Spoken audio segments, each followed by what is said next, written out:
House by the Video Stores, Trailer Talk, Dark Night of the Scarecrow Edition.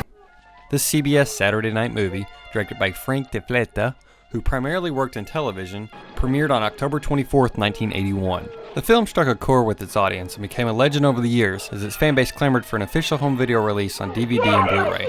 Iron Man, the hiding, I can play it. Good, Mama. Come on. A mentally disabled man, played by Larry Drake, which some may recognize as the great Dr. Giggles from the 1992 film of the same name, is accused of hurting a local girl and a mob decides to deliver their own form of small-town justice. Shortly after that, a mysterious Scarecrow appears and people start being picked off one by one.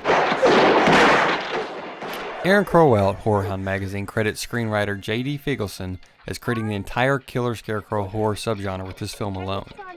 Okay, so there's Lane Smith. He plays one of the standout assholes in the film. He's been in a ton of movies and TV shows, but I'll probably always remember him as Perry White from Lois and Clark, and as Carla Gugino's dad from the Pauly Shore classic Son-in-Law. That was back when Brendan Fraser seemed to be in every Pauly Shore movie, and when Pauly Shore was actually in movies. If you're not planting, why would you put up a Scarecrow? As you can see from this long and drawn out scene, this isn't a particularly well cut trailer. It does give enough of a feel for the film, and at least doesn't make it out to be something that it's not. I first managed to see this film at Fright Night Film Fest in Louisville, Kentucky, probably around 2009 before it was officially released on DVD in September of 2010. Writer J.D. Feigelson was there to screen the film and do a Q&A, which was held in a small room of maybe about 20 people. One thing I remember from the Q&A is him describing how the TV ratings for Dark Night of the Scarecrow seemed to increase every half hour.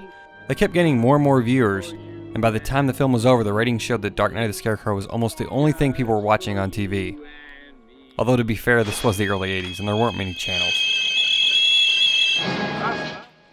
Screenwriter Feigelson originally intended to make this an independent feature, but his script was bought by CBS. Because the movie is so character-focused, it's actually a great fit for television.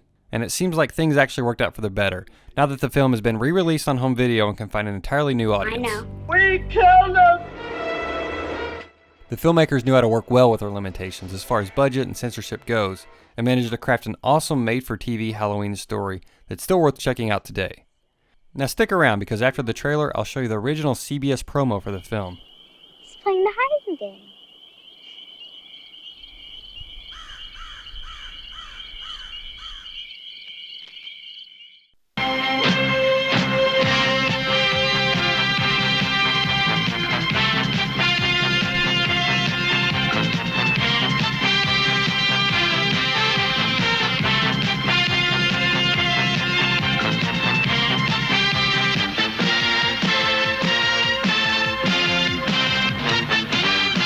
Tonight on the CBS Saturday Night Movies, this gentleman saved this little girl's life, but they accused him of harming her. We'll do this ourselves. And he was tragically murdered.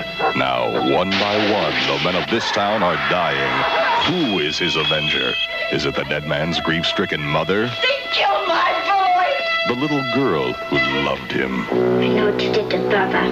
Or could it be the Scarecrow? Dark Night of the Scarecrow, coming up next.